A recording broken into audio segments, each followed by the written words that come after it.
though he encountered lot of opposition, but yet he preached the gospel.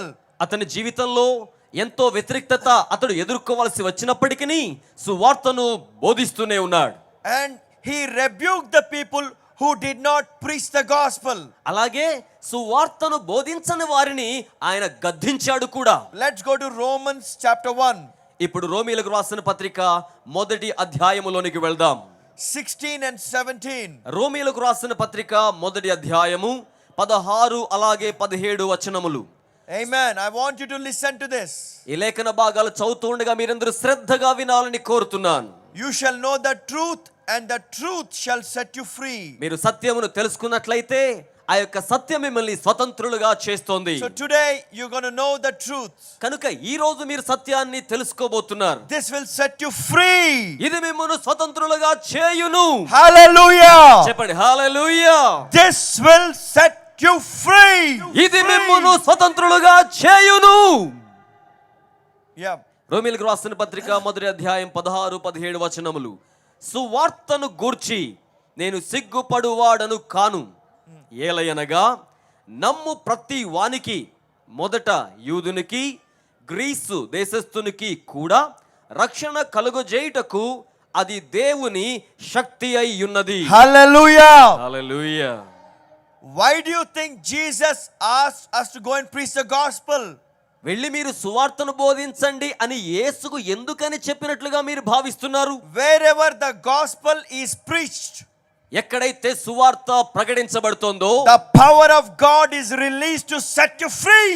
అలాంటి చోట్ల మిమ్మల్ని విడిపించిన నిమిత్తం దేవుని శక్తి విడుదల చేయబడుతోంది. The gospel is the power of God. సువార్త దేవుని యొక్క శక్తి అయి ఉన్నది. ఎప్పుడైతే నువ్వు సువార్త వింటావో సహోదరి సహోదరుడా, నీ జీవితంలో దేవుని శక్తి ప్రవహిస్తుంది. హల్లెలూయా. గట్టిగా చప్పట్లు కొట్టి దేవుని నామమును ఘనంగా మహిమపరుద్దాం.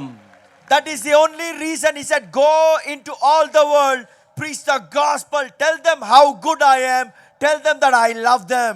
ఆ ఒక్క కారణము చేతనే మీరు సర్వలోకానికి వెళ్ళి నేనెంత మంచివాడునో, ఎంతగా మేలు చేయవాడునో, వారిని ఎంతగా ప్రేమిస్తున్నానో ఈ సువార్తను వారికి బోధించండి అని ఆయన చెప్పారు. He says that I am not judgmental God, but I am a God of love. ఆయన అంటున్నారు, నేను తీర్పు తీర్చు దేవుడను కాదు గాని ప్రేమించే దేవుడనై ఉన్నాను. For God is love, says the Bible. ఎందుకనగా దేవుని యొక్క వాక్యం చెప్తుంది దేవుడే ప్రేమ అయి ఉన్నాడు. Prema Swarupi.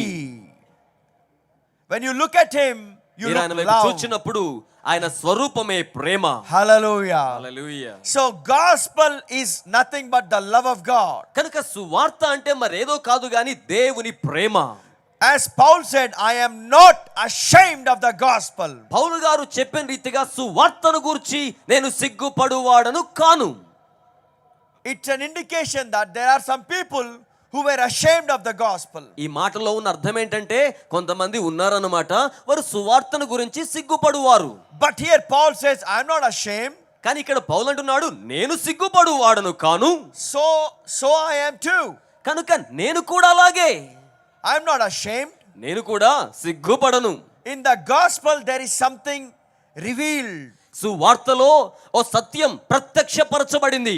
Next verse says, ఆ తదుపరి వచనం మనం చదివినట్లయితే, ఇందుకనిన నీతిమంతుడు విశ్వాసమూలముగా జీవించునని వ్రాయబడిన ప్రకారము విశ్వాసమూలముగా అంతకంతకు విశ్వాసము కలుగునట్లు దేవుని నీతి దాని యందు బయలుపరచబడుచున్నది. Hallelujah. శబ్దం హల్లెలూయా. In the gospel, the righteousness of God is revealed. దేవుని నీతిలో, దేవుని సువార్తలో దేవుని నీతి బయలుపరచబడుచున్నది. The more you listen about gospel, the more the righteousness of God is revealed. దేవుని సువార్తను ఎంత ఎక్కువగా మీరు ఆలకిస్తారో అంత ఎక్కువగా దేవుని నీతి మీకు బయలుపరచబడుతోంది. What is his righteousness? ఏంటండి దేవుని నీతి అంటే ఏమిటి?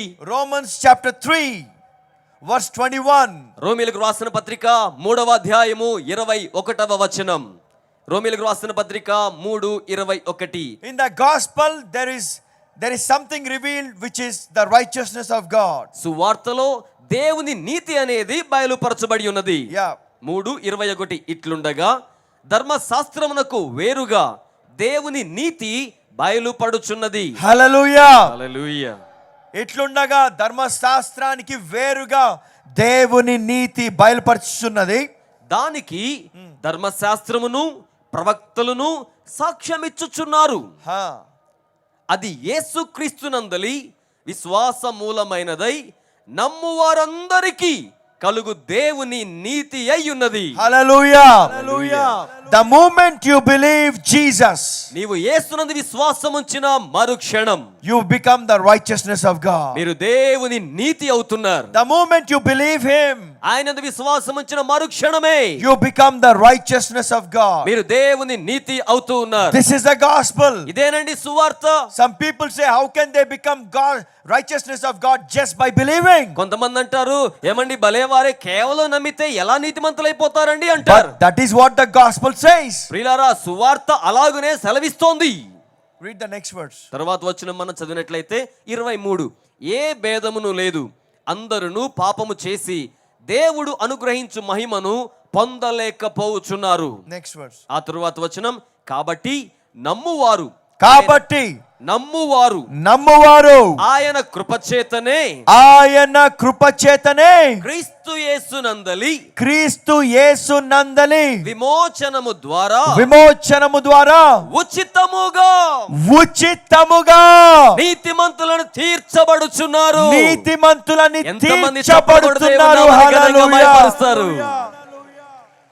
ఉచితముగా freely you've been made righteous the moment you believe Jesus. యేసునందు విశ్వాసం ఉంచిన మరుక్షణమే మీరు ఉచితముగా నీతిమంతులను తీర్చబడుచున్నారు. This is a gift of God. ఇది దేవుని యొక్క వరమై ఉన్నది. Wow, it's amazing. చూడండి, మహాన్నతమైన మహాద్భుతం ఇది. You are righteousness of God. మీరు దేవుని నీతి అయి ఉన్నారు. The moment you believe Jesus. నీవు యేసునందు విశ్వాసం ఉంచిన మరుక్షణమే. Amen. చెప్తారా? ఆమేన్ చెప్తారా ఒకసారి? Amen. Let's go to Romans chapter 1:1-3. ఇప్పుడు మనం రోమీయులకు రాసిన పత్రిక 1వ అధ్యాయం 1 నుండి 3 వచనాలను గమనించుదామా. యేసుక్రీస్తు దాసుడును అపోస్తలుడుగా అందుటకు పిలువబడిన వాడును దేవుని సువార్త నిమిత్తము. Romans chapter 4:1-3. రోమీయులకు రాసిన పత్రిక 4వ అధ్యాయంలో 1 నుండి 3 వచనాలు. కాబట్టి శరీరము విషయమై మన మూల పురుషుడగు అబ్రహామునకి ఏమి దొరికిందని అందుము. అబ్రహాము క్రియల మూలముగా నీతిమంతుడని తీర్చబడిన ఎడల అతనికి అతిశయ కారణము కలుగును గాని అది దేవుని ఎదుట కలుగదు. 3వ వచనం, లేఖనమేమి చెప్పుచున్నది, అబ్రహాము దేవుని నమ్మెను, అది అతనికి నీతిగా ఎంచబడెను. ఆమేన్. ఆమేన్. అబ్రహాము దేవుని నమ్మెను, అది అతనికి నీతిగా ఎంచబడెను. ఏం నమ్మినాడు? What did he believe? Abraham దేనిని నమ్మాడు? There were several times I asked God, Lord, what did he believe? చాలా పర్యాయాలు ప్రభువుని అడిగాను, ప్రభువా అబ్రహాము ఏమని నమ్మాడు? What did you tell him that made him to believe you? దేవా, నువ్వు అబ్రహాముకి ఏం చెప్పావు? అది అబ్రహాముకు నమ్మకం కలిగేలా ఎలా చేసింది? So many, I thought maybe God said, I'm going to give you a son. నేను అనుకున్నాను, ఒకవేళ దేవుడు చెప్పాడు కదా అబ్రహామా నీ కుమారుని ఇస్తానని. So let us see what God told Abraham and what Abraham believed God for. ఇప్పుడు మనం అందరం కలిసి ధ్యానం చేద్దాం. ఇంతకీ దేవుడు అబ్రహాముకి ఏం చెప్పాడు, అబ్రహాము దేనిని నమ్మాడు? ఏమని చూద్దామా? ఎంతమంది చూద్దామంటారో చేయి చాపండి ఒకసారి. ఇలా అబ్రహాం అసలు ఏం నమ్మాడు? దేవుడు ఏం చెప్తే అబ్రహాం ఏం నమ్మాడు? ఆ నమ్ముట ద్వారా ఆయన నీతిమంతుడని ఎలాగయ్యాడు చూద్దామా? Let us see. చూద్దామా ఈ లేఖన భాగాన్ని? Let's go to Galatians chapter 3. ఇప్పుడు మనం గలతీయులకు రాసిన పత్రిక 3వ అధ్యాయంలోనికి వెళ్దాం. We'll read from verse 6. గలతీయులకు రాసిన పత్రిక 3వ అధ్యాయంలో 6వ వచనం నుంచి మనం చదువుదామా? Yeah. గలతీయులకు రాసిన పత్రిక 3వ అధ్యాయం 6వ వచనం నుంచి మనం చదువుతూ ఉన్నాం. See, this is very important. గమనించండి, ఇది చాలా ప్రాముఖ్యం. అబ్రహాము, చూడండి, మీరు అద్భుతాలు చూడొచ్చు, కానీ సత్యం తెలుసుకున్న తర్వాత మీ జీవితము ఒక అద్భుతం అయిపోతుంది. హల్లెలూయా. హల్లెలూయా. అద్భుతాలు మీరు అనుభవించవచ్చు, మళ్ళీ అద్భుతాలు కావాలి అంటే మనకి సత్యము కావాల్సిందే. ఆమేన్. అద్భుతాలకి the foundation for miracles is the truth. అద్భుతములకు పునాది మరేదో కాదు, సత్యమే. Man, I just need a pen. Sure, sir. Hallelujah. This is important, man. ఇది చాలా ప్రముఖమైన సత్యం. గలతీయులకు రాసిన పత్రిక 3వ అధ్యాయం 6వ వచనం. దైవజనులు మనందరికీ తెలియజేసిన మాట. మీరు చెప్పండి, అద్భుతాలకు మూలం ఏంటి చెప్పండి. ఒకసారి చెయ్యిలో పైకి చాపి సత్యము అనండి. ఆమేన్. We'll read from Galatians chapter 3 verse 6. ఇప్పుడు మనం గలతీయులకు రాసిన పత్రిక 3వ అధ్యాయం 6వ వచనం నుంచి లేఖన భాగాన్ని Very చదువుదాం. important. చాలా ప్రాముఖ్యం. అబ్రహాము దేవుని నమ్మెను, అది అతనికి నీతిగా ఎంచబడెను. మళ్ళీ ఇక్కడ అబ్రహాము దేవుడు నమ్మెను, అది అతనికి నీతిగా ఎంచబడెను. Next words. కాబట్టి విశ్వాస సంబంధులే అబ్రహాము కుమారులని మీరు తెలుసుకొనుడి. ఆమేన్. దేవుడు విశ్వాస మూలముగా, చూడండి ఏం నమ్మాడు అంటే దాన్ని ఎక్స్ప్లెయిన్ చేస్తున్నాడు. దేవుడు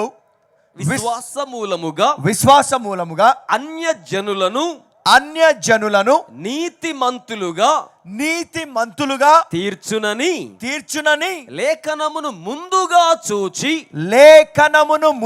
చూచి నీయందు అన్యజనులందరూ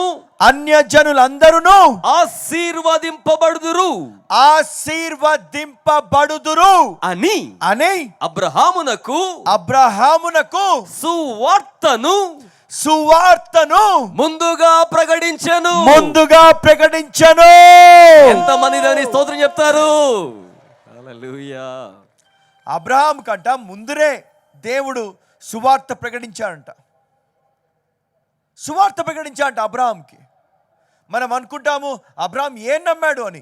ఏం నమ్మాడు అంటే సువార్తను నమ్మాడు. హల్లెలూయా. చప్పట్లు కూడా దేవుని నామాన్ని ఘనంగా మహిమపరచాలి. ఆ సువార్త ఏంటంటే అన్య జనులను దేవుడు ఉచితముగా నీతిమంతులుగా తీర్చునని. రెండు చేతులు పైకి చాపి ఘనంగా దేవునికి స్తోత్రం చెల్లిద్దాం. ఉచితముగా, freely, ఉచితముగానే. The moment you believe Jesus, you will be made righteous. This is the gospel. ప్రభునందు ప్రియులారా, యేసునందు మీరు విశ్వాసం ఉంచడం మరుక్షణమే నీతిమంతులుగా తీర్చబడుతున్నారు. ఇది యేసు వార్త. Do you believe this? మీరు ఈ సత్యాన్ని నమ్ముతున్నారా? 2 Corinthians 5:21. 2వ కొరింథీ పత్రిక 5వ అధ్యాయము 21వ వచనం. 2వ కొరింథీ పత్రిక 5వ అధ్యాయం 21వ వచనం. ఎందుకనగా మనము ఆయన యందు దేవుని నీతి అగునట్లు పాపమెరుగని ఆయనను మన కోసము పాపముగా చేసెను. బ్రదర్, మన నీతిగా ఎట్లా అయ్యాం బ్రదర్? మన నీతిమంతులుగా ఎట్లా అయ్యాం బ్రదర్? మరి యేసు ప్రభు పాపిగా ఎట్లా అయ్యాడమ్మా? తండ్రి అతన్ని పాపముగా చేశాడు శిలువ మీద. హల్లెలూయా. మనల్ని శిలువ యాగాన్ని బట్టి మనల్ని ఉచితముగా నీతిమంతులుగా చేశాడు. హల్లెలూయా. హల్లెలూయా. ఇది దేవుడు చేసిన ఒక గొప్ప అద్భుతము. This is a miracle. ప్రియులారా, ఇదొక అద్భుతమైన కార్యం. నమ్మశక్యము కానిది సువార్త. అందుకే అంటాడు, when you look through your flesh you cannot believe it. మీ శరీరం ద్వారా చూచినట్లయితే మీరు దానిని నమ్మలేరు. But కానీ when you believe, no matter what, ఏది ఏమైనను సరే నీవు గనక విశ్వాసం ఉంచితే, because God said it, your job is to believe what God did it. ఎందుకంటే దేవుడు సెలవిచ్చారు గనుక దేవుడు చేసిన కార్యాన్ని నమ్మడమే నీ పని. When you believe, నీవు దాన్ని నమ్మినప్పుడు you will see the glory of God. నీవు దేవుని మహిమను చూస్తావు. When you believe, నీవు నమ్మినప్పుడు